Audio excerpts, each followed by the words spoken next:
So do you think modern bodybuilding today is based on science or drugs alone? It kind of undulates a bit. Social media, has it helped bodybuilding or ruined it? Social media's kind of opened up the door. How much time as a trainer, as a coach, do you actually spend on them, on the mental mind? I'm not responsible for my clients' mindsets. GLP-1s, Ozempic, Mounjaro, Tripazide, Retatrutide. I think products like Mounjaro and Ozempic are absolute dog shit. What do you want people to remember the impact that you've made on the fitness industry and on the bodybuilding industry? You know, a lot of people resonate with what I say. A lot of people hate what I have to say. A lot of people are very critical. That's their right, but no one is going to be more critical or harder on me than me. What's the darkest side you've ever witnessed? Very dark. Too dark for this podcast, right? Go for it. Nothing's too dark.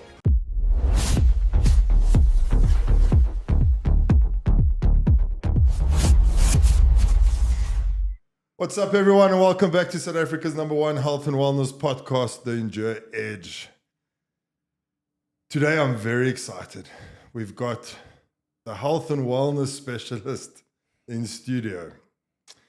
He's one of South Africa's top trainers, specialist, and the mind behind Sheriff Training Systems. He coached athletes on competitive stages. He built transformations from scratch, and he is Jack the Sheriff. You know how much I love that name? Because you Jack the Sheriff, you're the GOAT. Yeah. Welcome to the Endure Edge. Cheers, Jack. Thanks so much for having me. Yeah, and I'm so excited to have you and dive deep into some nutrition aspects and things like that. I want to start off with a bit of bodybuilding chat. Because the people on the street like myself, we see you guys are jacked, you're looking good.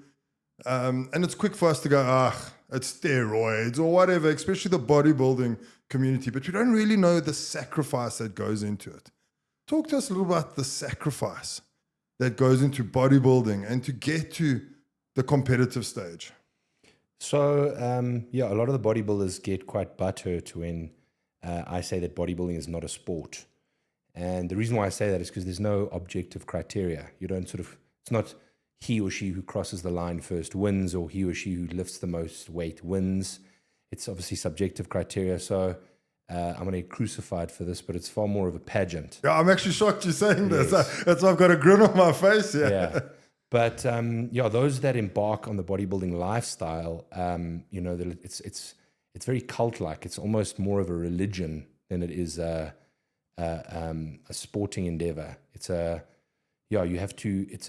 invest all or nothing mindset. So you get a lot of the vast majority of those that that are bound in the fitness industry, particularly in South Africa, are pseudo bodybuilders. They allude to being bodybuilders because they like the sort of the pseudo prestige associated with having big muscles and the popularity that they think they'll garner therefrom. But real bodybuilders actually couldn't give a flying fuck about what you thought or what you think of how they look. They're not doing it for your validation. They're doing it for their own. And if they do compete, which the vaster portion of those that are serious about this endeavor do, they only really care about the validation of the judges. So, bodybuilding, the vast majority of my clients that I train are corporates. They are full-time homemakers. They are lawyers. They're surgeons. They're the normal guy on the street. 100%. So although I, sort of portray extreme, almost grotesque musculature on my Instagram page, and because that's my passion, that's my niche, I'd probably say 5% of my client base are probably elite bodybuilders. The vast majority of people who come to me and say they'd like to start bodybuilding, I actually try and sway them away from that because they've got a very warped perception of what that is. I'll just, I'll take some tests and I'll train and I'll get huge. I was having a conversation the other day, about 2 days ago, at a birthday party, a social gathering. Guy comes up to me and I can see where this is going. Hey, bro, I want to get I just want to up the ante a little bit. Maybe I take a little bit of test. So I'm like, okay, cool, bro. Sounds like the party was in 4 ways. Yes. And then he's like, so what do you think? So I'm like, well, knock yourself out. And he says, well, but I'm just struggling to lose this like last little bit of weight. And I like, but I eat clean and I train really hard. What do I need to do? And I'm like, bud, I'm not going to like what I'm about to say to you, but you have to clean your diet up most probably. She's like, no, not test. People obviously want you to, confirm their confirmation bias. They want you to tell them what they want to hear. Yeah. I said, well, but your diet's probably dog shit if we're being frank. No, but I don't eat badly at all. So I'm like, okay, well, what do you eat? Oh, I don't really like food. It's a struggle. So like, so I don't eat. So I have a cup of coffee and, then I really like struggle to get in like a protein shake and then dinner. So I'm like, well, there we go, bud. Take all the tests in the world, but you carry on like that, you're not going to reach your goals or the endeavors that you set out for yourself. No, but I don't want to be huge. But you won't. I promise you'll never, ever be huge. It's an extremely difficult pursuit. And it's you have to go all in. It's 24 hours a day. Any moron can go into the gym and lift heavy circles up and down. That's the easiest part of the day. Everyone can do that. Anyone can do that. But the investment and the meticulous discipline, the consistency and the compliance, the other 23 hours of the day is what's going to make or break a physique. Building muscle is inordinately difficult, irrespective of the amount of chemical enhancement you have or your genetic disposition. Your body does not want to put on superfluous amounts of muscle tissue. If it did, every time you went to the gym, you'd grow. We'd all be 3-4 tons of muscle mass because every time we trained, we'd grow. It doesn't work like that, physiologically speaking. So, bodybuilding is it's very interesting. And if you were to look at it from a layman's perspective, it is by definition very, very dysfunctional.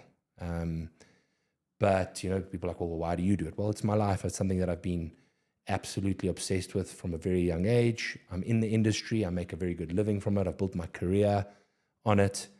And, it's not something that I just picked up on a whim. And mentally, I'm sure it's a good thing. Yes. In your case. Yeah, 110%. I mean, the bodybuilding in my life provides the scaffolding and the structure by which everything operates. Yeah. So yes, it's those ironclad tenets of what I mentioned earlier: consistency, compliance, discipline. Those will most definitely add inordinate value to every facet of your life. From a business perspective, a relationship perspective, an individual perspective. But someone who is looking to start bodybuilding later on in their life, to become more disciplined or motivated, that's reverse engineering the process, and that's never going to work for you. Yeah, it's quite interesting actually. Yeah. On that note, also, do you think modern bodybuilding today is based on science or drugs alone? It kind of undulates a bit. I mean, if you look at the last 5 years and the 5 years preceding that and the 5 years preceding that, there's been, like very big sort of ebbs and troughs in, the bodybuilding stage from, the COVIDian era where we looked at the Olympians at one stage and they were very, with respect, mediocre compared to champions of the past, the 90s and the early 2000s, and that of Phil Heath and Kai Green and their remarkable rivalry. But if you look at what we have today, we actually have some very interesting and exciting developments. We've got, the Olympia coming up in, I think, 3 weeks or so, and you've got a top 3 or a top 4 competitive lineup of all of which have been historic Olympia competitors or competitive in that arena. You've got Derek and Samson and Hardy, who have all been Mr. Olympia and have all beaten each other. So that's very exciting. Yeah, that sounds exciting alone. And then you've got outliers like Nick Walker, who has also beaten all of those relevant people in historic competitions, albeit maybe not in the Mr. Olympia. So very, very exciting. And then Mr. Olympia himself, Samson, is the caricature of the late 90s, early 2000s, cartoonish, proportioned bodybuilder. I said it when I first saw him that I thought he'd be Mr. Olympia. I called it then. and he's bringing that 90s, 2000 era's sexy back. So yeah, exciting. But is it about drugs and enhancement? Like, it's difficult to say. I mean, if you're looking sort of 15 years ago, there was thoughts that the champions or the general, the aesthetic or the standard was not on par with the historic champions. And there was a lot of speculation. Maybe people not training as hard. Maybe the drug quality wasn't as pure. Then there was the massive issue of gut distension and, speculation with regards to rampant abuse and overuse of IGF and insulin and growth hormone and, the imbalance of gut flora or perhaps just poor abdominal and vacuum control. And that seems to have righted itself to a huge degree, particularly with the introduction of the classic physique division, which has kind of sharpened and honed other divisions around it inadvertently. Yeah. Guys moving up the classic ranks, all of a sudden you see guys in the open division hitting vacuums again. You're looking at tighter midsections, notwithstanding the fact that you've got guys now, as we speak, moving out of the classic division and doing unbelievably incredible and incredulous things in the open division with Urs, for example, Miracle Bear. And I think bodybuilding is very exciting. I think if you're looking at it as it stands now, I think things look like they're advancing from a sort of scientific and a chemical and supplementation, and of course, the most important element, training sort of philosophy and technical aspect. Mr. Olympia and South Africans, we had Sibu Sisu, the MP, on the podcast as well. And I know he's set out to Mr. Olympia. I don't know if he's got in there yet or where he's at. I know you trained him for a while too. But is there any South Africans that are going to get to that stage? Can we win? Look, in terms of some of the athletes that we have, there's definitely the talent. Sibu, for example, has the genetic propensity. He has the structure, the proportions. There was a recent picture that obviously I know of quite well that was recently shared by Samson of Sibu, Quinton, and Samson in their early sort of rookie years. And three of them were standing next to each other, shoulder to shoulder. And Sibu has the best genetics and shape and size of all of them. So, the graveyard, unfortunately, is littered with people who are talented that never attained anything.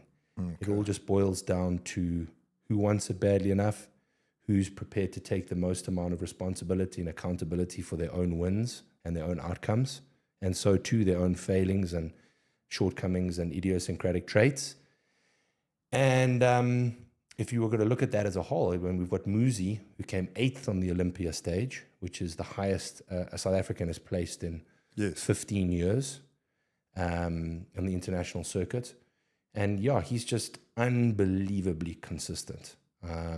If you look at him year-round, he's hard as a rock. He's got unbelievably dense tissue. And when he stands shoulder to shoulder with those on the international stage, he really holds his own. So I think that he's got what it takes to crack a top 5 or, push some of the guys that are in the highest echelons of the game. And we've got some bikini competitors and things like that are moving through the ranks that have incredible shape and proportions. And with the developments in the NPC and the local organization over the last sort of 5-10 years, we've managed to expedite a lot of our pro statuses or getting some of our athletes onto the world stage. So it's definitely looking possible. I'm also coaching quite a few people that can really go the distance. But, it's all speculation, conjecture, and hearsay at this stage. Would have, could have, should have. Yeah. People need to put their money where their mouth is. They need to go overseas and they need to place. And, I've done it a couple times. I'm sure that I'm going to continue doing it. You're not just going to go overseas, once or twice and win your pro card. Not win your pro card, win your Olympia's entry. Getting your pro card is just your foot in the door. Yeah, that's the start. That's when the journey and the hard work really, really begins. And you only kind of really realize that when you backstage and you're brushing shoulders with the people that you ogling over on Instagram. Yeah. And you look at them and you see them in the flesh and you go, well, fuck, Okay. Maybe I next shouldn't time. be, yeah. Yeah.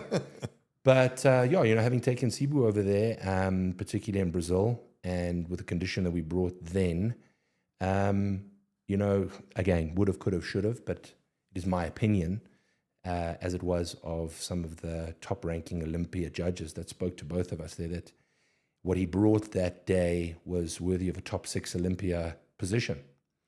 So, yeah, it all boils down to who wants it the most and who is going to take the most amount of responsibility and accountability and ownership for their own journey. What separates the guys that win from the guys that never quite make it? Just what I said. It's introspection, it's responsibility, and it's complete and total and extreme ownership. So it's mindset, basically. 110%. Mindset and that discipline. That's it. It's when I coach people, and I've done that since I've started this game, whether it's a transformation journey or helping someone with a postnatal sort of recovery, or for their wedding day, or climbing Kilimanjaro, or working through the grievances of having lost a child or gone through a divorce. If they make a shout out for me on social media, I mean, it's great for me, and it's humbling, and I'm so grateful for that opportunity, because I do this as a passion project more than just bottom dollar annuity. But one thing I say there is, I'm not responsible for this. It was great to be a part of this journey, but I only fostered the flames at the inception thereof. You are responsible for this, and the sword cuts both ways. So if people don't quite make it, they're still responsible. Win or lose, it's them. I don't hold the silverware up on game day when they've succeeded, and I'm certainly not going to drag my lip if they lose. So it's all about total and extreme accountability and ownership. That's it. Social media, has it helped bodybuilding or ruined it? Well, look, people say bodybuilding's dying. That's absolute nonsense. It's bigger than it's ever been from a public popularity perspective. Previously bodybuilding was all about who was adorned on the latest Muscular Development or Flex magazine, which was released bi-monthly. It was a very outlier niche that people were, strange people kind of embarked on. But social media's kind of opened up the door. It's opened up a lot of divisions which were originally sneered at. Men's physique is huge. And the competitors therein are sort of 3-4 times those which are entering the bigger divisions. I think people are looking at that as more attainable or more aesthetically pleasing. The bikini division, and then of course the wellness division, which was lambasted as being those fat bikini girls that couldn't quite make it into figure. And if you look at the wellness girls today, they probably have the most insane Amazonian physiques that a female could develop. And then of course classic physique. There are a lot of exciting new divisions that have opened up, which has increased again, I'm not going to use the term sport, but increased the endeavor's popularity. I think social media as a whole has really expanded it, because you've all, for the better, you've also got a lot of coaches and people who, can add a lot of value to training methodology, chemical enhancement, supplementation, putting their talking points out there, and other people sort of taking that and growing a little bit with it and developing it. And I don't think that there's any specific training philosophy or methodology today that was uniquely derived from one specific individual. People are sort of just taking the proverbial wheel and adding to it. And social media's allowed coaches and their athletes and their placings and their developments, to really sort of expedite their training progress quite prolifically. Yeah, so with all the discipline and everything that comes with bodybuilding and the hard work and the hours in the gym, there must be some dark sides that these athletes are going through, especially the elite guys. What's the darkest side you've ever witnessed of bodybuilding? Very dark. Too dark for this podcast. Right? Go for it. Nothing's too dark. I give you the go ahead. shit, I mean, obviously, like I said, personally, going through some of the inordinate difficulties that I've been through in my life, I use bodybuilding as a scaffolding. So, sometimes you wake up and you don't quite know how you're going to put one foot in front of the other in terms of your personal life, but you've got a purpose because you've got to prep your next meal. Because if you don't prep your next meal, you're not going to have enough fuel in the tank to meet your training session, which is shortly thereafterwards. And then you have to have your post-workout meal. So it sounds asinine or innocuous, but just having that purpose and being able to put one foot in front of the other and forcing yourself to comply and adhere to that, that slowly creates that locomotive, that movement, and just gets you going and keeps you going, keeps you moving. And, you finish the day and you have all these awful things that might be happening to you in a personal capacity, but you have some small sense of accomplishment because, fuck it, I got 6 meals in today. I prepped 6 meals. I made my training session. I saw my clients. And when life is getting the better of you, it's those small, innocuous daily wins that actually keep you moving, get you going. And I love that you said that, the small wins, because we forget about the small wins. Yeah. And just prepping a meal, like, fuck, I'm an endurance athlete and I can't even prep my meals properly. So to have that discipline and you actually take that as a win is amazing. Like, and I think in everything in life, we should look at the small wins through the day. Absolutely. And we forget, we look at the bad things instead of the small things, the small wins. How do you eat an elephant one bite at a time? Yeah. Look at this huge carcass. You think, so how the fuck am I going to do this? But one bite at a time. A lot of people say, if I were to go into a gym with you and I was going to train with you and I say, cool, you're going to do one set of 10 reps. You do 10 reps. And I say, how important was that 10th rep? You say, well, it's 1 rep. So I'm like, in the scheme of your 5-year goal, how much of a difference does that 1 rep make? You think, nothing. So I'm like, so why bother doing it? If you had that mentality all the way through, no one would get anything done. Yeah. That 1 rep is probably the most important rep. Yeah. It's the last rep. For sure. But I mean, 1 rep in isolation in any facet, whether it's the first, the third, or the 10th, yes, they're all as important because you're not going to get to the 10th rep without the third. Yes, I agree. Okay, you're not going to get to the 3rd set until you've done the 3rd rep of the 1st set. So it's also why I take exception to studies that say, this supplement made little to no difference. And everyone goes in about how, meticulous the study was. I'm like, but the term little to no is a very objective term. What is little to no difference? How do you amortize that? Yes, this was a 12-week study, but if you were to amortize this over a 3-year basis, your 3rd rep on that 1st set probably makes little to no difference. So why do we do it? You have to do it. To get further. Exactly. It's one of probably 100 million reps that you will complete in a sort of 10 or a 15-year period, but it's got its place. So, a lot of people and clients, I find them coming to me like, I just need to get my head right before I start training again, or I'm going through some stuff. I'm like, but you're doing this all wrong. You need to start training now to get your head right. Yeah. Temper the body, temper the mind. There's the symbiosis between the two of them. I love that. Strong body, strong mind. Your mind will follow the body. Absolutely. If I look at myself and I look good in the mirror, my mind's going to be good. Yeah, but you see there, for example, you're looking at aesthetic criteria. And of course, we all want to look good. Yeah. But, feeling capable, being strong. When you go into the gym, you could have a really shit day. You're fighting with your partner. Your boss is giving you grief. You go into the bathroom, shit lighting. I look so shit. This is garbage. But, 20-kilogram plate's always a 20-kilogram plate, whether you're having a great day or a shit day. And if you are objectively over time progressively getting stronger, one day you're doing 5 reps of a plate aside on whatever exercise or lift that you've chosen for that day. The next day you're doing 5. The next day you're doing 5. The next week you're doing 5. The week following you're doing 6. I'm doing 6.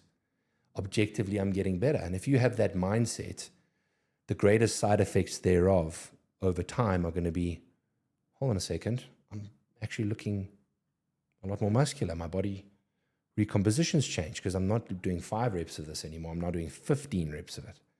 The surface area of that tissue, of that musculature, would have to have increased in order for you to move that respective extremity through that range of motion. So, yeah, I mean, of course, everyone wants to look good, but, that the subjective criteria is what I want to try and move away from, even in bodybuilding aspects, you chase the objective criteria, the subjective criteria will come. Yes. But subjective, it's exactly that, depending on the mindset that you have in that day, or someone might say something to you and throw you off. But, if you deadlift 100 kilos and one day you're deadlifting 200 kilos, it doesn't matter what the fuck someone says to you. They can't take that away from you. It's like climbing Kilimanjaro or climbing Everest. Yeah. People can say whatever the fuck they like to you. They can, oh yeah, but you did it. You've done it. I've been there. That's it. Yeah. Your everyday clients that you see, how much time as a trainer, as a coach, do you actually spend on them, on the mental mind? Because like you said, now, if your mind's not there, it's also not going to help in the gym. You got to want to, you got to have a want. That's it. I'm not responsible for my clients' mindsets. And that's why I say at the offset, I try and advertise myself as not being the coach for you. I am not the coach for you. I'm like, what's this guy talking about? Well, first of all, this is what I require. These are my requirements for someone to come on board with me. And, someone has to have, like I said, they have to have their want and they have to have their respective why. And I just foster that. I can't create motivation in someone's mind. That's not my job. I'm not a headmaster. I'm not going to sit here. I'm not going to baby you through the process. But fostering that mental ethos is the most overlooked coaching aspect in the South African fitness industry. Putting together a micro, meso, or a macro training cycle, or calculating someone's macros or their total daily energy expenditure, or, putting together a basic cycle. All of that sort of stuff it's elementary. It's parrot fashion learning. If you've got a basic passion for the subject and you're following the latest people, you'll be ahead of the game. But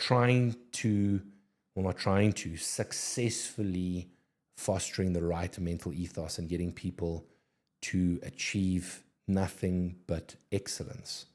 That's where the mental aspect is so, so vital. But I'm not responsible for that. The day-to-day people that I see are not circumstantially all very similar. What I mean is they're all A-type, they're all highly successful corporates, and they are the busiest people I know, but they never miss a training session. It's always so funny. Oh, I don't have time. It's always the people that say, I don't have time for that. Like, no disrespect to them, but from a financial and business and career perspective, they also seem to not have time for anything that they do in their life. Yeah. Mediocrity breeds mediocrity. Mediocrity is a choice. I train the CEO of McDonald's. I train, unbelievably affluent people, and they never, ever miss their training sessions. They're first in, they're last out. And something that I've also noticed is they're unbelievably coachable. I mean, these people are 20 years my senior. They've achieved more in the last 5 years than I have in the last 20. But they listen. They are there to derive as much value from the process as possible. It's not a dick swinging competition. I think that's, again, things that I've mentioned, and I'm going to keep sort of drumming on about, is introspection, responsibility, accountability, and then I'm going to add to that, being coachable. I love that, especially like you say, these high profile people, CEOs, etc., of high profile companies. Yeah. And they obviously realize their journey in life, and that's why they are where they are. And they will listen. They don't know your job. They know theirs. They know what to do, but they realize we've got to come almost down to earth, if you want to call it that. Yes. And learn from someone that's better than me in his career. Yeah, and that's what takes them so much further. Yeah, they have huge confidence in their own abilities. I mean, you can see that they back themselves. Yeah. But all of them are extremely objective. You know, something that a sales boss of mine, who was also very successful, that I learned a lot from, said, Jack, you like to talk a lot. Okay, you're very well spoken. You're a great orator. You write really well. But something I've got to tell you, mate, you've got one mouth and 2 ears for a reason. Can you shut the fuck up when you're trying to sell stuff, please? You speak too much. Just sit down and listen to the client, and they'll tell you how to sell it to them. And I think that applies to everything, you know. When I was a lot younger, I was very bullish. I wanted to, you know, state my claim. I had a lot to say. I was very opinionated. I wanted to win every argument. But for me now, personally, I find it far more enlightening to have a very challenging conversation with someone and press them, because I obviously back myself, but leave that having my mind changed or with a difference of opinion or a viewpoint that maybe I've garnered that I would not historically have thought of, or at least I didn't have at the inception of that engagement. So that's also very, very important. Yeah, and I love that. Don't pigeonhole yourself into a particular type of way of thinking. And the same goes for the fitness industry. You know, you find that people that speak in absolutes are generally snake oil salesmen. Keto, yes, banting, carnivore, vegan, okay? Yeah, people that speak in absolutes generally are charlatans.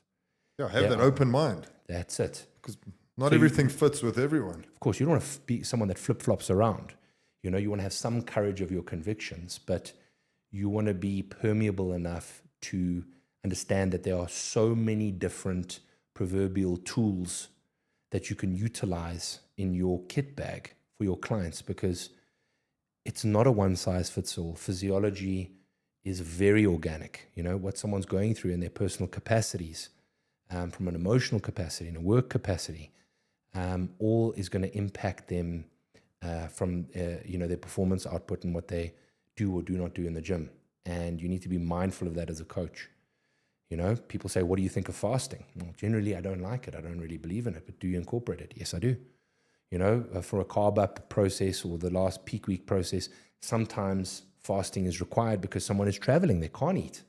So I have to become, you know, as educated on that subject as possible, despite my biases for or against it, so that if need be, I can utilize it. I also have clients that have religious restrictions. Of course, yes. They have to fast. So how best to go about that? What do we do preceding that? What do we do following that? You know, do you like carnivore? No, I'm not a fan of carnivore. But I have some clients that have autoimmune diseases or issues, and I've incorporated a carnivore with them anecdotally and have seen profound results, irrespective of what the meta-analysis or the evidence-based people in the industry may say. You know, so yeah, there's so many different tools and facets of training methodology and dieting and nutrition and supplements and chemical enhancement that we can incorporate as individuals, and sciences, and you know, it's always augmenting, it's always changing.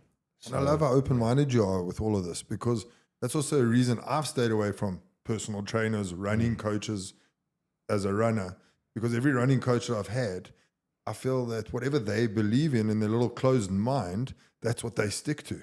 If it's the training, if it's the nutrition, if it's the what supplement to use, whatever, and they don't even want to listen to you. But maybe the supplement's not working for me. Maybe, you know, I'm fatigued. I can't do a speed session today. But they're so closed-minded. No, you got to. Look, I mean, in defense of them, you know, it's like someone will go to a Mercedes because they're Mercedes. Okay. You know, to go to Mercedes and say, I want a BMW engine. You know, but, you know, not to say that Mercedes hasn't had a look under the bonnet of the BMW and incorporated or fabricated some of their technology over the years would be, you know, flagrant, very naive observation. So, you know, people come to me because of the results that I have acquired, not because of the, you know, the results that I could potentially acquire. So it's not that I'm closed-minded, but people are you know, what I say to clients when they come to me is, don't question me, ask me questions. Okay? Don't tell me. That's it. The form I have no time for whatsoever. The latter I've got all the time for in the world. Ask as many questions as possible. But, you know, and a great thing, oh, you know, coach, I know my body. Well, actually you don't. That's why you've paid me to assist you. And, you know, you wouldn't look like the way you look if you knew your body. 110%. So it's not to say I'm not going to listen to you, but you're paying me to listen to me. So let's start there. That's our base. And then based on the data that you provide me with, I'll say to you, how are you feeling? How are your digestion levels? How many times a day, or, you know, what are your bowel movements looking like? What are your sleep patterns like? How are you performing in the gym? Your vascularity, your pumps? How are you recovering? Then I can sort of make the organic changes therein. But yeah, too often, 99 times out of 100, and that's being very conservative, clients come to me and, oh, I know my body. I know. You don't know what the fuck is going on. And you are not here to tell me how to do my job. You know, and again, that's why I said I'm probably not the coach for you. Yeah. Because most people won't resonate with that. They don't like that bedside manner. I'm going to disagree because, like, I'm sitting here listening to you, and I would want that from a coach. Be fucking straightforward with me. That's what I want. Yeah. No, so would I. Yeah. Tell me, shut the fuck up, Jacques. You don't know what you're talking about. Yes. You paying me. If you don't Yes. want to shut the fuck up, fuck off. Yeah, I mean, you know, that's I have multiple coaches for that very reason. You know, I've got a shooting coach that I go to once a month. I have a therapist that I see on a weekly basis to help me with sort of what's going on mentally. I have an accountant that does my finances and my tax returns. You know, is inadvertently a coach on that aspect. And then I have a strength and conditioning coach. People, why do you have a coach? Well, first of all, I believe so much in the process of coaching that I put my money where my mouth is. How can you expect clients to fork out thousands of rands for you on a monthly basis if you yourself don't believe in that? You know, and that is having someone objectively be able to look at you and make objective calls from a 360-degree perspective, physically, as in they can stand there and coach you and watch you and move around you and see how your biomechanics and all that sort of stuff are moving and how everything is, you know, progressing and then make calls with you. But you know, also sometimes I'll go in there and, you know, Josh, for example, who I speak very fondly of, sometimes he'll look at me and be like, yeah, you're not ready to lift today. Let's go have a cup of coffee. That's very few and far between. Yes. Other times you'll go in there and you say, how you feeling? I'm like, oh, you know, my knees are a bit sore. Shut the fuck up. You know, dry your eyes. We're going to lift heavy today. And that's what I need. And he doesn't just say that in a blasé way. He's worked with me for nearly 5 years. He understands you, yeah. He understands how my body moves. He's got an intricate understanding of my injuries and my ailments and where to push me and where to hold back. And that's why, I've never injured myself with Josh. He's helped me manage that and still manage to progress in spite of the litany of injuries that I've had. But yes, I coach people the way that I want to be coached. And that is, you know, sometimes you overthinking so much. It's so nice to say, dude, as you said, shut the fuck up. This is what we're going to do. And it's not a case of me being obsequious to them or them belittling me. It feels like they're taking control. And it's actually very empowering, ironically, to relinquish that, because I can take a deep breath and I'm not overthinking the process, and Josh understands, and this is cool. I'm just going to, now I need to just put my blinkers on and focus on what he's telling me in lieu of all the other what ifs and this and should have, could have, would have, and I'm worried. No. It kind of takes that pressure off. And oh, shit. Josh's hands. A PB today. Yeah. Fucking hell. Wasn't expecting that. No. You said something now. Once a week, therapist. Tell us a little bit about that, because I love that. And I had a high profile, actually a customer of mine once in another business, tell me that him and his wife go to therapy once a week. Actually, I lie, once a month, even if there's nothing wrong. They just go there and sit. And I loved that. And he said to me, Jacques, you need a therapist. Even if you think your life is perfect. Like, your life is perfect today, but tomorrow it's a fuck up. He's like, go and see a therapist and just to talk. Because sometimes things are perfect. And if you're going once a week, I'm sure you find that. Do you go there and you just talk about the good things? Like, how has that changed your life and molded you? Look, therapy, it's tricky because it's like finding a good personal trainer. You can't go and have like invest in a therapist, not have an ideal or an optimal experience, and then shun the profession or the, ideals of therapy as a whole. It's also difficult because you've got to invest a certain amount of time, particularly with a therapist, before you can evaluate whether you're going to get the return on investment that you are. But yes, I think like personal training or having a personal trainer, the most important part is actually making the initial commitment in your mind that not that there is something wrong, or not necessarily that something that needs resolution, but something that you need to work on. And like the analogy that Joe Rogan used with regards to fitness or your fitness ambitions, it's like building a sandcastle on the beach. You can build the most amazing sandcastle, you turn your back and a wave washes it away. Yes. Your fitness ambitions, much like your mental health and well-being, the rent thereof is due every fucking day. Every single day. It doesn't matter what I deadlifted last week. If I pulled a PB deadlift last week, does this mean that I don't lift the whole of this week? And I think the same thing can be said with regards to your mental health. So whether it's therapy or it's life coaching, just making that commitment. You made mention of the high-profile person that went there with his wife. I think it's important, because they've made a subconscious commitment to one another. Once a week, they're going somewhere for the betterment of their relationship. Yeah. Just that is going to create a lot of security for the two of them.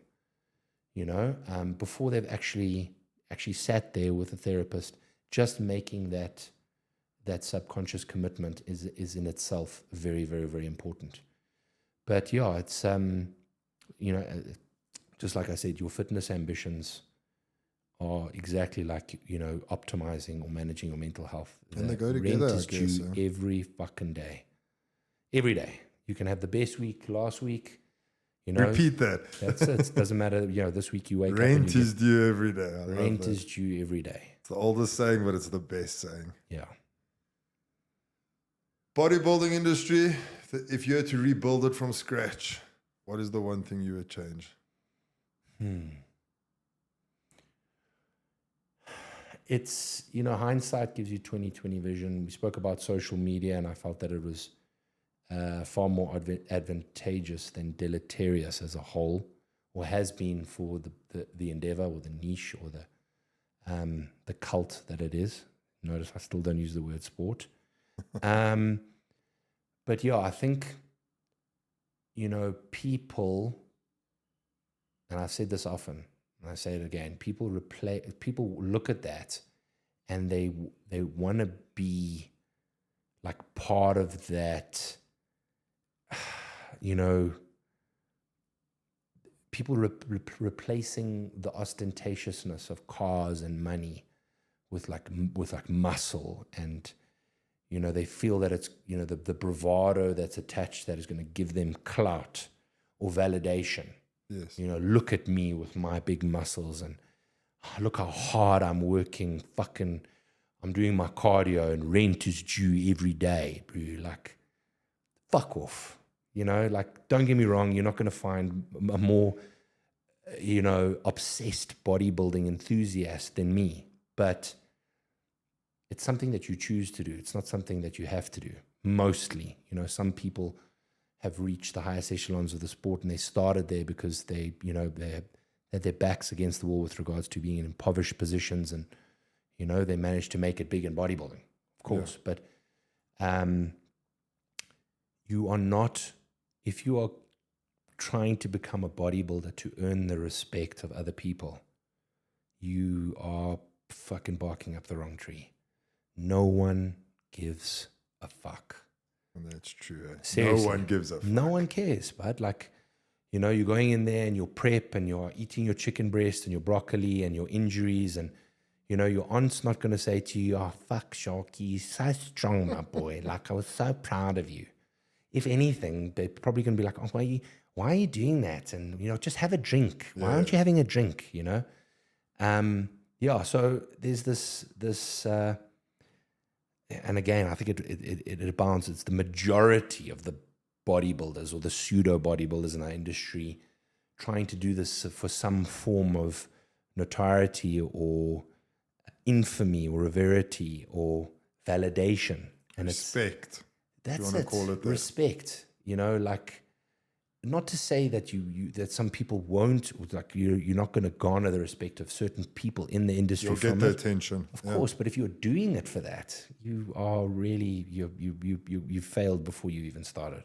Yeah, and that I think is with everything. I had a elite trail runner on the podcast, Rainer Grissel. Yes, and we were chatting on the podcast, and I spoke to him about a DNF that I had at Comrades, and I told him how it affected me mentally for a whole year. And he looked at me and goes, "You're running for the wrong reasons," on the podcast. Yeah. And I was like, holy fuck, I just realized I'm running for the wrong reasons.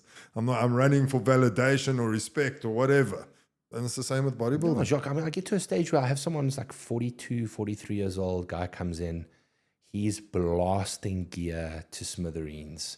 His kidney function is literally on its last legs. The guy can barely pay his rent, he's got 3 kids.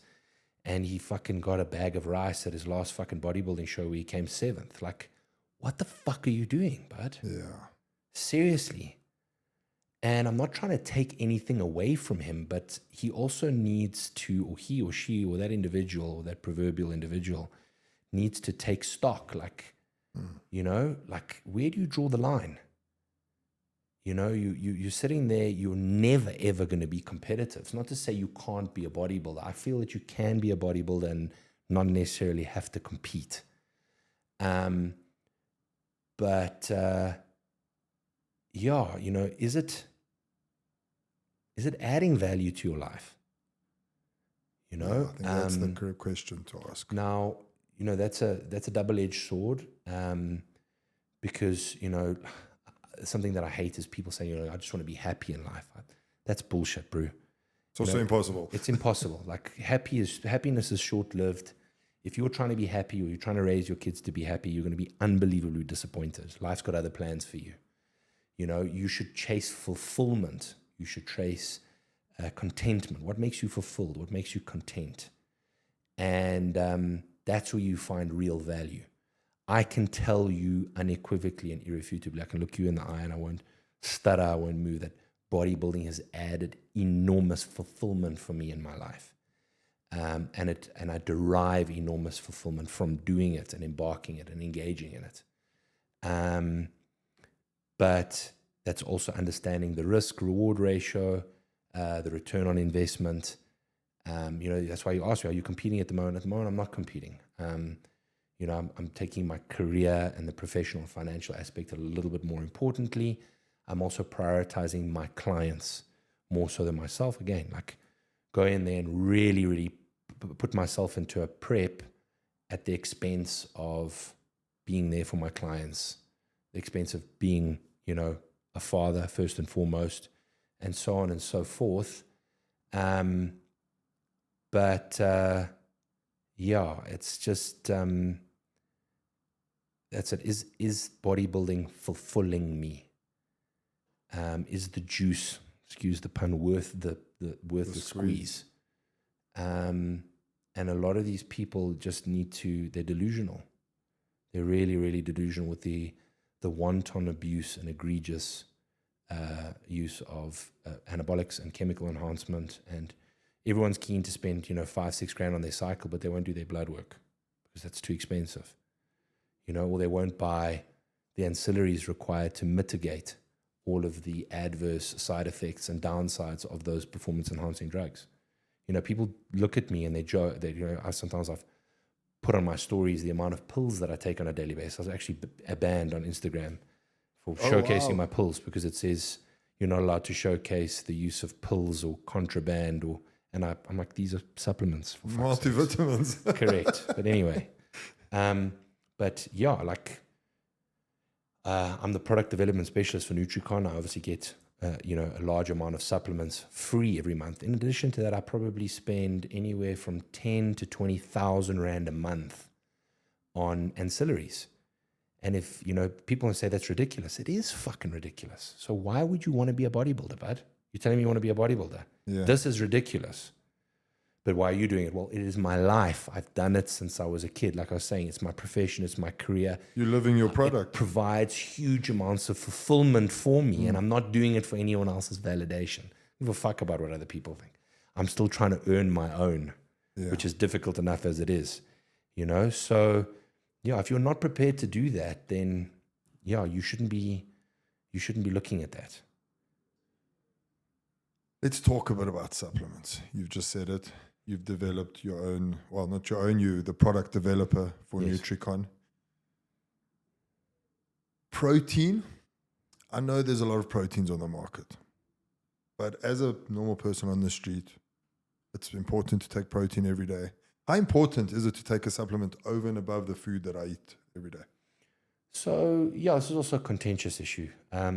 You know, a lot of people will bleat on about the fact that whole foods are king, and they are 110% right. However, as a result of soil erosion, toxins in our water supply, poor farming practice, the micronutrient yield that we derive from whole foods is a fraction of what it was historically. So you are not going to be getting the micronutrient yield from whole foods that we were from our predecessors 50, 60, 100 years ago. Number one. Number two, the way that we stress our bodies, the toxins that we willingly take, alcohol, smoking, those that we are inadvertently aware of, like xenoestrogens in our water supply, pollution, all of that sort of stuff.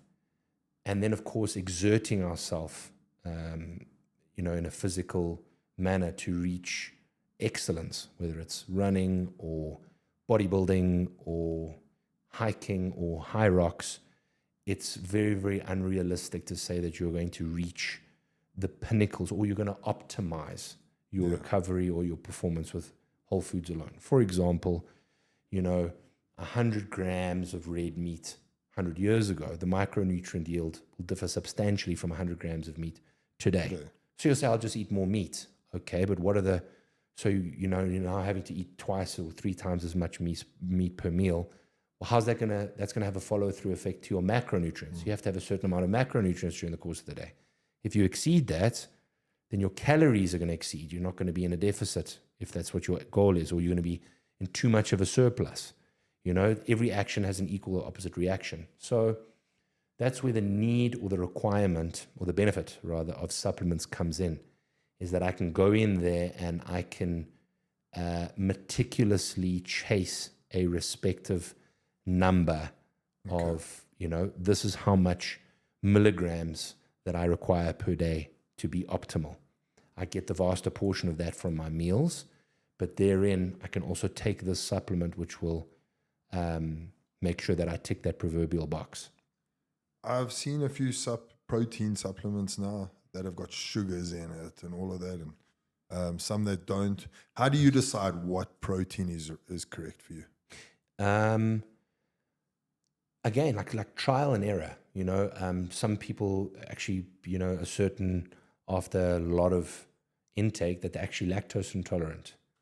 So they're smashing whey concentrates over and over again. It's going to be suboptimal for them. Okay. Then they need an isolate blend, and if they're really lactose intolerant, then they need to look at perhaps a different base protein, like an egg-based protein or a meat-based protein. So yeah, again, you have to weigh that up in terms of your anecdotal experiences, your food allergies and intolerances, and of course your respective goals. A super isolate or a hydrolysate or a peptide blend might be very, very beneficial for a cyclist or a high rocks athlete or an enduro athlete that's got a pack on their back and needs to ingest something that is not going to cause gastrointestinal discomfort. Have rapid gastric sort of emptying and clearance, and provide that energy, the energy demands and requirements rapidly. But your layperson would never need to use something like that, really, irrespective of their health and fitness goals. And then again, if you're looking at the literature and the evidence, protein blends generally provide the greatest benefit from a micronutrient yield and from a muscle protein synthesis benefit. But that's where coaching is very, very important. Yeah, for It's sure. not a one size fits all. Yes. So this would be the best protein for you, might not be the best protein for you, might be extremely disadvantageous for that person over there. I want to talk about another buzzword, and there's a few buzzwords I'm going to bring up now that's going around, and it's everywhere on social media. Every single person, training or not, should be taking creatine. It's now proven to work for the mind and old age and all of that. Your take on creatine, is it an overhyped thing at the moment? So it is the most successful and efficacious supplement that's ever been discovered. There are probably more studies on creatine than anything else on this planet. It's effective, it's safe, it has benefit, as you mentioned, that extends far beyond strength and training. It's got nootropic benefits, it's got longevity benefits, it's got, it's a really, really great product, but it is overhyped because people think that they're going to take that and all of a sudden they're going to get inordinate results. And that was by and large because when it was originally discovered or released, rather, not discovered, but, or gained notoriety or popularity, rather, had a lot of athletes that were doping at the time and attributing their developments and performance to creatine. And then those same people were getting sick or, getting busted on doping bans. And that's where the sort of misnomers with regards to creatine being a bad performance enhancing drug or a steroid sort of seeped its way into the layman or the public's sort of mindset. And so too the side effects thereof were not attributed to the creatine, but the doping or the PEDs that those people were, or those athletes were using at that specific time. Yeah, I've taken creatine for a while. I can promise you can see it's done buckle. I promise you now, it doesn't make you big. It's a great product, and it's cheap as fuck. And it's one thing that is a staple in every single one of my clients' routines. And something that frustrates me is a lot of doctors who rely on extremely antiquated knowledge will come in and say, don't take creatine, it's bad for your kidneys. That hasn't been proven at all. If you have a pre-existing history of kidney disease or something like that, it would probably be advised not to use that. But taking creatine is not going to cause any damage or strain to your kidneys or your renal health whatsoever. But I love those people. Come and tell you that, and then you see them with a vodka lemonade in their hand. Yes, you say creatine is so bad for you. Okay, bud, yeah. You just gotta love that, and it's probably a doctor too that's telling you that. Yeah, no, I had a client go and see a doctor, and the doctor said, "What supplements are you taking?" And he ran through some of the products, and he said, "I'm taking NAC from Nutricon," and the doctor said, "No, don't take that. That's bullshit. It's bad for your kidneys." And then at the end of the appointment, prescribed him ACC 200, which is a very watered down, mild version of NAC. Yeah. And the client pointed this out to him, and he got all ruffled. It's N-acetylcysteine, but they're the same thing. Yeah, they're crazy. Any form of creatine, you should take the monohydrate versus the other type? All the other stuff is just basically marketing hype with respect. Okay. Micronized creatine monohydrate is the best. It has the best absorptive qualities. Just take it every day. You have to reach saturation levels to see the most muscular performance benefits. So the quickest way to expedite that is to load it. And historically, the tried and tested 5 grams 5 times a day for 5 days seems to do that. Alternatively, it just takes a little bit longer. If you just take 5 to 10 grams a day during training, you will eventually reach your saturation levels, and you can take it indefinitely. During training? I take it, around your training sessions. Okay. I personally advocate for during training. Okay. Because that's when your muscle cells are the most receptive for the uptake of, sort of anabolic nutrients and micronutrients like creatine, particularly if you're taking it with insulinotropic factors like carbohydrates or vasodilators, things like that. Okay. I've learned something. Thank you. I'll change the way I take my creatine. Yes. Maybe that's why I don't have the A muscle. little bit of glucose while you're sipping on it. Put your creatine in there. you're going to increase its uptake significantly. You know, send me your invoice after the podcast. Other buzzwords. I'm going to start with peptides. Big buzzword going around. BPC 157, TB 500, and there's so many other peptides. Skin glow, GHCK, UKB. I don't know all the letters of the alphabet.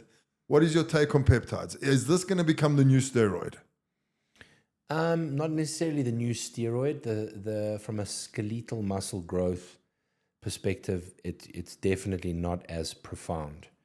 And it's quite a gray area because there are a lot of new peptides that are popping up, or the sort of popularity of certain peptides are becoming more prevalent, and as such, the layperson is learning more and more about them. I definitely think that they're incredible products, but because it's a gray area, trying to find effective, clinically dosed products can be difficult, but they're incredible. I mean, I spoke to you earlier about the litany of injuries that I have, and I go to sports physicians and doctors that are doing X-rays and ultrasounds of those various injuries, and taking peptides adjacent to my recovery modalities, which I'm extremely anal about, has managed to expedite my recovery 200-300% past what the doctors and the physicians' expectations are. So again, that's my anecdotal experience. And obviously doing blood work with my clients and athletes that are utilizing peptides, and those that are extremely strict and meticulous with what they do or don't take, I know that just the inclusion of those or the exclusion of those would give us an accurate barometer to determine the efficacy of those products when evaluating their blood work. And we've seen some incredible stuff. Improvement to sort of nephrotic and hepatic markers significantly, lipid profiling, and then of course, tissue regeneration and collagen synthesis and bone healing, wound healing, muscle tears, tendon tears. They're really incredible. The ones that I use and really believe in to a huge degree are BPC and TB 500. I've played around with some of the other ones. I used GHRP6, which is a growth hormone secretog, and I used that strategically because one of the side effects is massive sort of hunger spikes. So it would assist me with like big refeeds or things like that. And then generally what I would do to determine the efficacy of certain peptides or a new brand that I was trying out is I'd order their GHRP6 first. I would try that, and if I didn't get an amazingly enormous hunger spike within 15 to 30 minutes of utilizing the product, I would generally deduce that the rest of the brands were kind of suspicious, or not the rest of the brands, the rest of the product tiers under the brand were perhaps questionable. Okay. And I do that quite often because obviously doing tests and things like that to determine the efficacy. That's quite clever, actually. Yeah. Brands for peptides that you would recommend? Because you've obviously tested some of them. Yeah, I can't really chat about them online because I utilize quite a lot of the. I use BPC 157 for injuries. I use the Wolverine stack. I buy from Nova. Is that? Yes. Yeah, I've used their GHRP6. Okay. It made me enormously. Just tell me I'm on the right brand. But then there's, I know that there's quite a reputable company that's come out that I've only heard good things from. I'd like to try them in future. I haven't used them currently. Is peptides.co.za. Okay, I actually was on their website too. Yes. A lot of athletes that I've chatted to that have got great results, and I think they're backed as much as one can be from a sort of legal and efficacy perspective. So, and I don't seem like they're ripping people off on pricing either. Their pricing is on the higher end, but is it? Okay. Yes, especially when you're comparing it to Underground I Labs. checked their Skin Glow, and Yes. I had a quote of 1,200 Rand for it, and they were 700. So I thought, wow. Look, I think if you're paying for them, you're sorry once, and that's when you pay, not when you're utilizing the product for 6 months and realize that it's not working. Yeah. And that's that's the only time I'd like to be sorry. Yes. So yeah, that's pretty much what I'll say with regards to them. Yeah. GLP-1s, Ozempic, Mounjaro, Tripizide, Retatrutide. What's your take on people using this? Yeah, I think some of the later ones that are coming out and some of the ones that are going to be released are very, very interesting. I think products like Mounjaro and Ozempic are absolute dog shit. You know, aside from the lawsuits that are being released now for early onset blindness and stomach cancer and stuff like that, all Ozempic really is an appetite suppressant. Yeah. And if it's taking pharmacological drugs which may have direct or inadvertent effects on other forms of your physiology, just because you lack willpower, it's against, it's completely antithetical to what I spoke about earlier with regards to fostering the mental ethos, discipline, compliance, accountability, responsibility, to go the distance. It's completely antithetical to that. I'm teaching people to be comfortable with being uncomfortable. You know, I'm teaching them to temper the mind to develop a strong body, and taking something that in essence is not cheap just so you can feel less hungry. It doesn't resonate with what I'm doing from a mental perspective. Yeah, you're not going to get anywhere like that. You're not going to get anywhere in life. Sure, you know, the easy way out again. The beauty of this, what people fail, is that the real benefit is in the process. It's not the results. The reason why a great physique is so sought after is because it's fucking difficult to acquire. Otherwise, everyone would have it. 110%. If it wasn't, it would be worthless. It would be meaningless. You know, clients say to me, "Oh, you know, I'm so hungry." You're supposed to be hungry. This is so hard. It's supposed to be hard. You know, and I don't take satisfaction in that at all. You know, I empathize with it, but it's kind of like you're sitting there and you see your child trip and fall for the first time. You want to run up and pick them up and you want to make sure that they never fall again. No. Obviously, it's your kids, it's your child. You love them. You don't want them to be in pain, but, you know, you want to sort of teach them how to circumvent that, how to deal with that, and how to overcome that, because that's inevitable. It's going to happen often, and you're not going to be there all the time to hug them and kiss them and dust the sand off their knees or take the bits of stone out of their skin. It's part and parcel of the process. So, you know, it's like when I'm training with athletes and clients, you know, sometimes they go in there and we've worked up to a big lift. And I've got a long-term client who's been with me about 6 or 7 years, Eugene, a lifestyle client, hugely successful in the mining sector, not a bodybuilder, but finds it extremely interesting and as passionate about it as I am. And he had 11 surgeries last year on his knees. He got sepsis. He nearly died.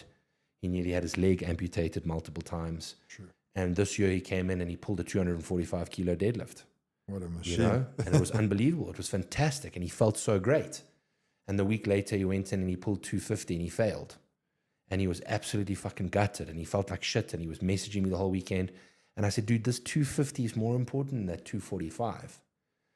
Because you failed it, and the way that you're feeling about it now is shit and it's crap. And that's what's going to fuel you.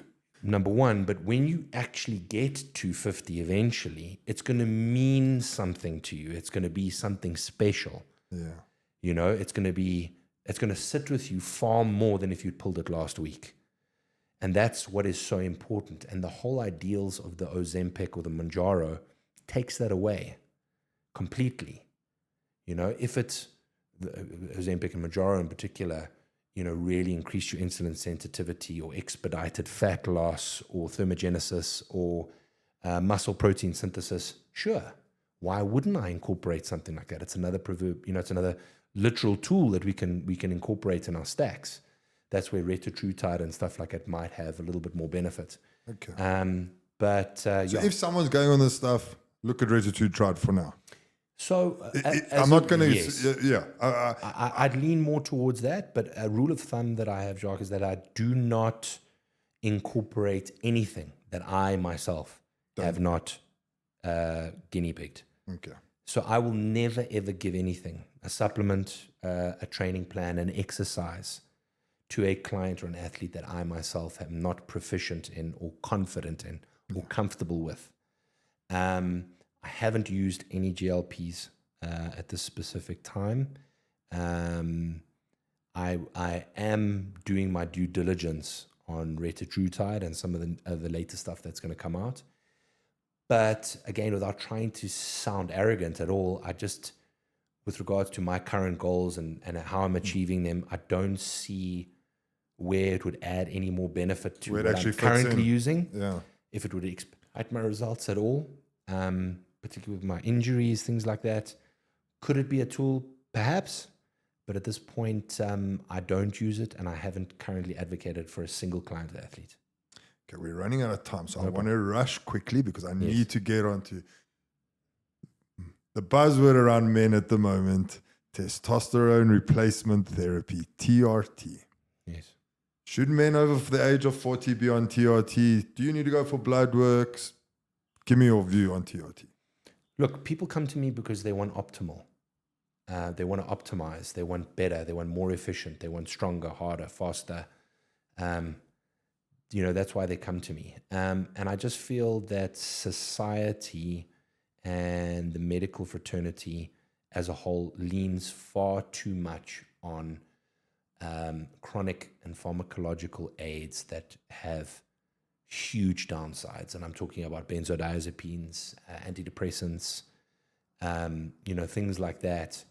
And people are taking handfuls of pills where just doing a blood test, evaluating where their hormone profiles are, incorporating a bioidentical hormone at responsible microdosed quantities will have enormous benefit to every facet of that individual's life, not just from a physiological and, weight loss or muscle building perspective. And then one would actually weigh up the need to have any of that other stuff at all.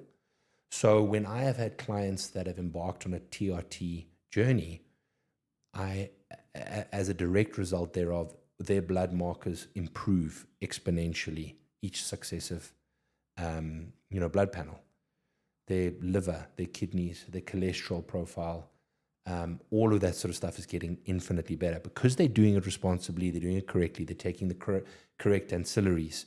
They are watching their hematocrit levels, they are managing their blood pressure, their training, their diet, and all that sort of stuff. So all of the constituents in their journey result in the sum of its parts. So yes, I do definitely feel that.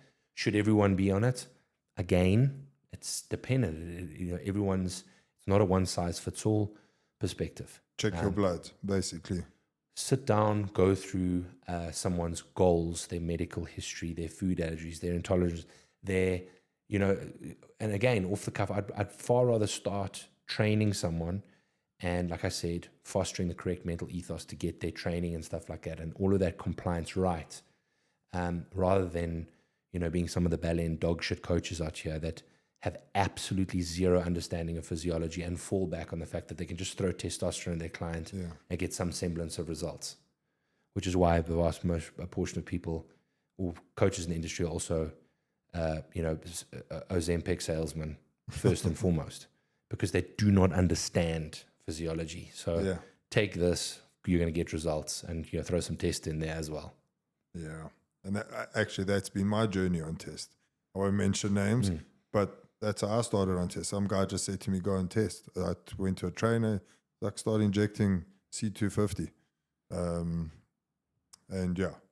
I have gone for blood works and stuff in the process, so I know where I'm at, I don't know what needs to happen, etc.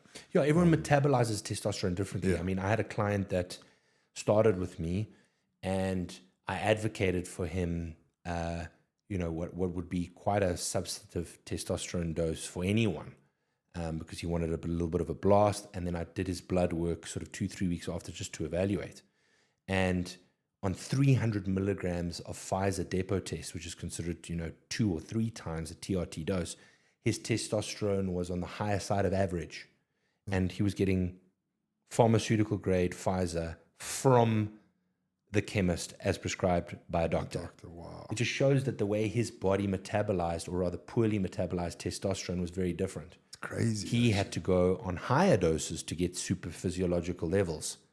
Whereas 300 milligrams for you or for me would put us super physiological. Yeah. So everyone's body responds differently. And again, that's why blood work and working with the right coach is so important, and not making broad brushstroke assertions, not pigeonholing yourself in one particular mantra. Yeah. Different types of tests. I know there's, geez, I actually don't. Is it Cypionate? Look, there's so many different types, but by and large, broad brushstroke speaking, microdosing, which means smaller, more frequent injecting frequency or scheduling with longer acting esters, generally seems to yield the very best And that's results. a Cypionate, am I correct? It's a cypionate or an enanthate ester. Okay. And that is, injecting it every day with a much, much smaller, injection bolus than you would, infrequently. So in lieu of doing 1 or 2 injections a week, someone would do if you were to do a Pfizer injection of once a week, that's 100 milligrams a week. But if someone is doing 0.1 a day, that's 0.7, it's only 70 milligrams a week. Generally, I found has better results. Their testosterone levels are on par, and they have far less estrogenic blowback because there's a lot less aromatase enzymes, so on and so forth. So, broad brushstroke speaking, don't take this as the gospel. Longer acting esters, microdosed more frequently, generally are better for people that are embarking on a TRT journey. Okay. Thank you for that advice. I've got one last question. Yes. When it's all said and done, what do you want people to remember the impact that you've made on the fitness industry and on the bodybuilding industry?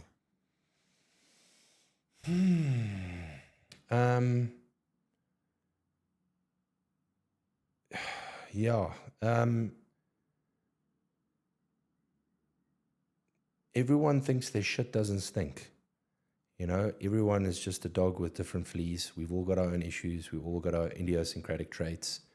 Take ownership for yourself. A lot of people resonate with what I say. A lot of people hate what I have to say. A lot of people are very critical of me and who I am in the industry, and that's fine. That's their right. But no one is going to be more critical or harder on me than me. Someone will say, Jack, you did this, this, and this. And I'm like, that's not true. If I were you, I'd take exception with me because of this, because this is 10 million times worse. And this is the actual truth. This is a non-issue. I don't know why you're making up bullshit when this is right here and this is substantively worse than anything that you've mentioned. There is this huge influx, this craze about self-love and body positivity, and I think it's just absolute horse shit. I'm not saying we shouldn't love ourselves, but, and again, I've reiterated this a lot, you need to really hate yourself enough to want to invest in yourself and for yourself to be better. If there are traits of yours that you dislike enough, you'll change them, you'll grow, you'll develop as an individual. Rent is due every day. Otherwise, you just become complacent. I'm perfect. I love myself the way that I am. I think that's fucking easy to become complacent. I think that's fucking the easy way out. Yeah. I think it's fucking arrogant, to be frank. You're not perfect. Okay? I'm not saying that you don't have great attributes, and you shouldn't love those attributes, of course. But you should work on yourself enough to have attributes that are worth loving. That takes time, that takes failure, that takes sacrifice. So you need to have the journey of self-love begins with an extreme amount of hate. And that's why you got so many critics, because you tell the fucking truth and no one wants to hear the fucking truth. Yeah, it's, I'm sitting here going, fuck, as I'm thinking of all my problems now, I'm going, fuck, Jacques. Yeah, when you take ownership of them, it's like a superpower, because people can say the worst things to you, and by and large, it's like water off a duck's back, because you're like, well, yeah, you can never shame me more than I shame myself.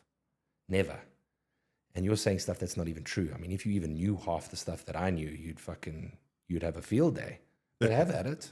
Yeah. So yeah, you need to be disturbed. You need to feel repulsed enough by your failings and your wrongdoings and how you've wronged yourself and other people. And you need to carry a certain amount of shame, enough shame to want to fucking be better and do better. And with that, and with those accomplishments and those vestments and those failures and the difficulties and, comes fulfillment. And that's worth loving. And the journey of self-love is a process, and it's something that has to be earned. You can't just have it. You shouldn't just have it. Like I said, it's very, very arrogant to presume you are perfect the way that you are. You are not. I'm not. None of us. No one is. No. Yeah. And that's why I say 99% of my posts always end up with be better, or now go further.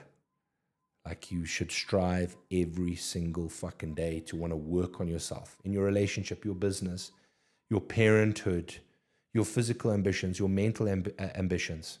Every single day, you should see that as an opportunity to want to develop and expand. And it's something, just like I was saying to someone, the deadlift, it's such a profoundly metaphorical lift for everything about life, because it's something you can never perfect. You can just get better and better at it. Yeah. And that's what you should strive for. That's how we're going to end this podcast today. Be better. Go further. Yeah. Go further, be better. Say it again. Go further, be better. Thank you, Jack.